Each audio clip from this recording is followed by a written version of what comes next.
घर के किसी भी हिस्से की क्लीनिंग की नीयत कर ली जाए ना, तो महंगे क्लीनर के लिए वेट या पैसे खर्च किए बिना घर में ऑलरेडी पड़ी हुई चीज़ों को यूज़ करके अपने काम को आसान और इफ़ेक्टिव बनाया जा सकता है।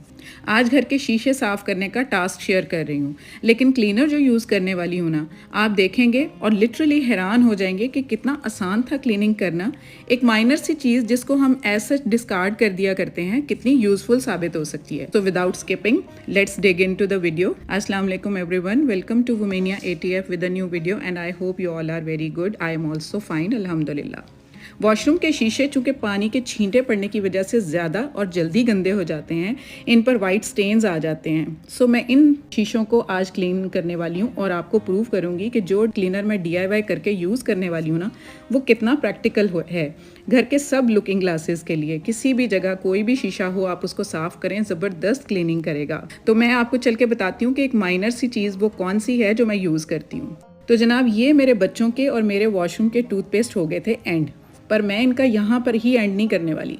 जैसे सारा अली खान को किसी ने इंटरव्यू में पूछा कि कभी आपके साथ ऐसे हुआ है कि आप पेस्ट ख़त्म हो गया हो और आपने उसको प्रेस करके पेस्ट निकाल कर यूज़ की हो, तो उसने हंसकर जवाब दिया, बिल्कुल, मैं इसको इस तरह से उसकी बेस से उसको प्रेस करती जाती हूँ और उसको इस तरह से एंड पर ला कर और उसमें से जितनी भी मैक्सिमम हो सके तो उसमें से निकाल कर मैं उसको यूज़ कर लेती हूँ। तो मैं भी आपको इसी तरह से ही करके दिखाने वाली हूँ कि इसको मैं यहीं पर एंड नहीं करने वाली। ये जितनी निकलनी थी ना, इसको मैं निकाल कर टूथब्रश पर लगा लूँगी। मैं आपको बता रही हूँ कि इसको वेस्ट नहीं करूँगी। टूथपेस्ट को हम एज अ क्लीनर यूज़ तो नहीं करते, लेकिन बीइंग अ केमिस्ट्री ग्रेजुएट मुझे पता है कि इसकी जो क्लीनिंग प्रॉपर्टीज़ हैं ना, उनको हम एट टाइम्स सिर्फ अपने दांतों के लिए नहीं, बहुत अच्छी जगहों पर और भी यूज़ कर सकते हैं। लेकिन उसके लिए हमें कोई नई पेस्ट यूज़ करने की ज़रूरत नहीं है। ये ख़त्म हो गई थी, लेकिन एट टाइम्स ये ख़त्म नहीं हुई हुई। इसको देखें, मैं इसकी बेस से कटिंग करूँगी, फिर इसकी एक साइड से कटिंग करूँगी इस तरह से। तो आपको मैं दिखाती हूँ कि इसमें अभी पेस्ट बाकी है जिसको हम वेस्ट नहीं करेंगे। ऐसा हम इसको बिन में फेंक देते तो फिर तो वो ज़ाया हो जानी थी। लेकिन आप ये देखें कि इन दोनों को मैंने साइड से कट कर लिया और अब मैं आपको दिखाती हूँ कि ये देखें इसमें अभी तक कितनी सारी पेस्ट लगी हुई है। तो इस पेस्ट को एक्चुअली हम यूज़ करने वाले हैं। अब दोनों को मैंने ओपन कर लिया है और इसके बाद अब एक बाउल में, जो बाथरूम का ही बाउल है, उसके अंदर मैं इनको डाल दूंगी और नीम गर्म सा पानी जो है वो इनके अंदर मैं डालूंगी। इतना पानी गर्म हो कि जिसको मैं एट टाइम मुझे बर्दाश्त हो जाए, तो इतना गर्म पानी मैं इसके अंदर डाल दूंगी। और उसकी वजह ये होगी कि ये गर्म पानी की वजह से इसकी मिक्सिंग बहुत अच्छी से हो जाएगी और ये बड़ा ज़बरदस्त क्लीनर हो जाएगा और इफ़ेक्टिव भी ज़्यादा हो जाएगा।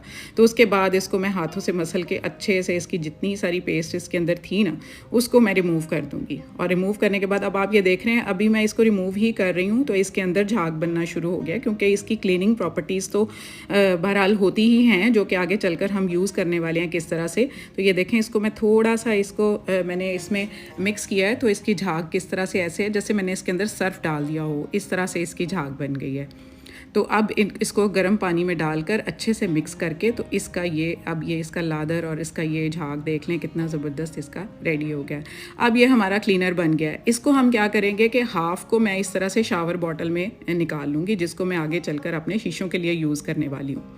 तो ये मैंने एक शावर बॉटल में डाल के इसके ऊपर जो शावर लगा है, इससे ये एट टाइम्स जो है कहीं पे भी अप्लाई करना इजी हो जाता है। इसको मैं क्या करूँगी, हाफ़ तो मैंने बॉटल में डाल लिया और हाफ़ आगे चलकर मैं आगे वॉश बेसन और दूसरे एरियाज़ की क्लीनिंग में इसको यूज़ करूँगी। उसको मैं एट टाइम साइड पे कर देती हूँ। तो अब ये मैंने इसको पुश बटन के साथ इसके शीशे पर जहाँ जहाँ इफेक्टेड एरिया था, जहाँ पर स्टेन्स लगे हुए थे, जो हमारे डेली छींटे पड़ने की वजह से वाइट स्टेन्स आ जाते हैं, उसके ऊपर मैं इस तरह से अप्लाई कर दूँगी। और उसके बाद फिर ये मैंने शीशों के लिए ही ब्रश रखा हुआ है और उसको अच्छे से मैं उसके ऊपर रब करके, तो इसके जितने स्टेन वाला एरिया ना, उसको अच्छे से हार्डली रब कर दूँगी। तो ये देखें, ये जहाँ पर पानी की ये टैप होता है ना, मिक्सर होता है, उसके पास तो बहुत ही ज़्यादा हार्ड स्टेन्स पड़ जाते हैं, क्योंकि वहाँ पर ज़्यादा पानी यूज़ हो रहा होता है। ब्रश से स्क्रब करने के बाद अब मैं वाइप के साथ इसको अच्छे से वाइप कर लूँगी। आप यहाँ पर कोई भी टॉवल क्लॉथ ले सकते हैं या कोई भी कॉटन का क्लॉथ ले सकते हैं। तो वाइप करने के बाद फिर ये इस तरह अखबार का पीस लेकर उसके 4 फोल्ड्स लगाकर उसको फिर मैं इस तरह से साफ़ करूँगी। तो अखबार से बहुत ज़बरदस्त क्लीनिंग हो जाती है, क्योंकि ये पानी को भी एब्जॉर्ब कर लेता है और उसके जो ग्लास के ऊपर शाइन आ जाती है ना, इसके वजह से इसका मटीरियल ऐसा होता है। तो इसके बाद जितने ये आर्टिफिशियल प्लांट्स पड़े हुए हैं ना मेरे वॉशरूम में, इनकी भी बड़ी अच्छे से क्लीनिंग हो जाती है। इन पर जो हल्की हल्की डस्ट पड़ जाती है ना, तो इसको भी स्प्रे करके तो सिंपली मैं इनको वाइप कर दूंगी अच्छे से, और वाइप करके डायरेक्ट भी इसको मैं वॉश कर सकती हूँ, तो अच्छे से ये साफ़ हो जाते हैं। आप देखते रहे कि इनको मैं इसी क्लीनर को किन किन चीज़ों को साफ़ करने के लिए यूज़ करूँगी। अब ये हमारा बॉडी स्क्रबर होता है जो हम शावर लेते वक्त यूज़ करते हैं। तो ये देखें, ये डार्क कलर का है, इसके ऊपर ये प्लास्टिक मटेरियल का है। इस पर भी एट टाइम्स वाइट स्टेन्स बहुत ज़्यादा बुरे लगते हैं। तो इस पर भी मैंने ये क्लीनर अप्लाई कर दिया और अप्लाई करने के बाद सिंपल इसको मैं ब्रश से स्क्रब कर लूँगी और अच्छे से ये भी साफ़ हो जाएगा बिल्कुल। और इसको मैं इस तरह से फिर बाद में वॉश करके तो हैंग कर दूँगी, तो इसकी भी लुक नीट एंड क्लीन हो जाएगी। नेक्स्ट हमारी जो बॉटल्स पड़ी होती हैं डिफरेंट हमारे ये वॉशरूम के अंदर, जैसे ये सीटाफिल की मॉइस्चराइजिंग लोशन हो गया या ये हमारा हैंड वॉश की बॉटल हो गई, तो इनको भी यूज़ कर के ना अगर हम इनको क्लीन ना करें तो इनके ऊपर भी स्टेन्स पड़ जाते हैं और डर्ट पड़ जाती है। तो ये क्लीनर भी इनके लिए बहुत ज़बरदस्त इफेक्टिव है। सिंपली मैंने क्या करना है, इन बॉटल्स के ऊपर मैंने ब्रश कर देना है, इसको पहले अप्लाई कर देना है, अप्लाई करने के बाद ब्रश से मैंने इनको साफ़ करके तो वॉश कर लेना है, तो इनकी भी क्लीनिंग ज़बरदस्त हो जाएगी। अब जो हाफ सोल्यूशन हमने रखा था ना, जो बाकी रह गया था, अब हम उसको लेंगे और उसके अंदर थोड़ा सा शैम्पू जो पास ही पड़ा हुआ है थोड़ा सा हमने उसमें डाल देना है, या हैंड वॉश भी आप डाल सकते हैं और उसको मिक्स कर लें आप ब्रश के साथ अच्छे से। और उसके बाद अब ये है कि अब ये जो हमारा है ना स्पंज, जिसको मैंने रखा हुआ है अपने सोप होल्डर के ऊपर ताकि ये जो पानी एब्जॉर्ब कर ले, इसको मैं डिप कर दूँगी। मीनवाइल जब मैं बाकी की सफाई करूँगी तो ये अपने आप साफ़ हो जाएगा।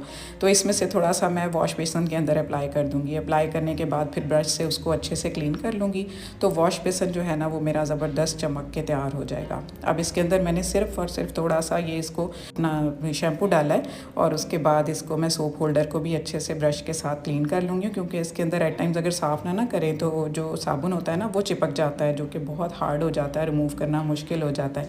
फिर सिंपली मैंने पानी से इसको रिंस कर लिया है, तो मेरा वॉश बेसन एकदम नीट एंड क्लीन हो गया है। और उसके बाद फाइनली इसको मिक्सर के ऊपर भी मैं डाल के उसको भी रब कर लूँगी ब्रश के साथ, तो ये भी मेरा चमक के रेडी हो जाएगा। तो इतने सिंपल से DIY सोल्यूशन को यूज़ करके ऑलमोस्ट हाफ़ तो मैंने वॉशरूम की डीप क्लीनिंग कर ही ली, जो मैं सिंपल एक ग्लासेस को साफ़ करने के लिए, लुकिंग ग्लास को साफ़ करने के लिए स्टार्ट की थी। और अब यहाँ पर मेरा स्पॉन्ज जो है वो डिप होने की वजह से अच्छे से साफ़ हो चुका है और इसको भी अब मैं साफ़ करके तो इसको इसके स्पून होल्डर के अंदर दोबारा से रख दूँगी। तो बाकी का जो ये बचा है इसको मैं इसके अंदर डाल के तो बाकी की ये सारी चीज़ें मैं साफ़ कर लूँगी। अब बाकी सब चीज़ों को मेरे वापस अपनी जगह पर रखने की बारी आ गई है, तो इनको बारी बारी इनको प्लांट्स को भी और सोप होल्डर को भी, और उसके अंदर ये देखें ये स्पॉन्ज भी मेरा रेडी हो गया, साफ़ हो गया नीट एंड क्लीन। और बाकी चीज़ें अब मैंने प्लेस कर दी हैं और फाइनली इसके अंदर मैंने नेफ्थलीन बॉल भी डाल दिया और ये है फाइनल लुक मेरे लुकिंग ग्लास की। और इस तरह से ये देखें, एक टूथपेस्ट जो वेस्ट करने जा रहे थे हमने उसको यूज़ किया और हमारा जो वॉशरूम है वो नीट एंड क्लीन हो गया और चमकदार हो गया। और पेस्ट की आपको पता है एक अपनी अच्छी सी फ्रेगरेंस भी होती है जो कि ऑलरेडी आ रही है, इसलिए मुझे एरोमा डिस्पेंसर भी लगाने की ज़रूरत नहीं पड़ी। तो बताएं कितना ज़बरदस्त हो गया। तो इसी तरह से इस वॉशरूम के भी शीशे को मैंने साफ़ कर लिया, इसी तरह दूसरे भी बाकी वॉशरूम के ग्लासेस को भी मैंने क्लीन कर लिया।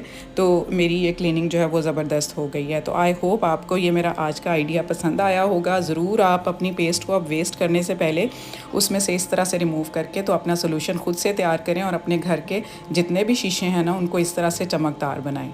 तो ये था मेरा आज का कंटेंट। जो लोग नए हैं मेरे चैनल को सब्सक्राइब कर लें, बेल आइकन भी दबा दें और जो भी नोटिफिकेशन हो तो आपको मिलती रहेगी। मेरा एक न्यू चैनल है जो कि ब्रांडेड फैब्रिक से रिलेटेड है, तो मैंने वो स्टार्ट किया है, लिंक मैं डिस्क्रिप्शन में डाल रही हूँ, काइंडली वो विज़िट करें और सब्सक्राइब ज़रूर करें। आपको आपकी पसंद के स्टफ़ देखने को मिलेगा। So take good care of your self, stay fit, stay healthy and अल्लाह हाफिज़।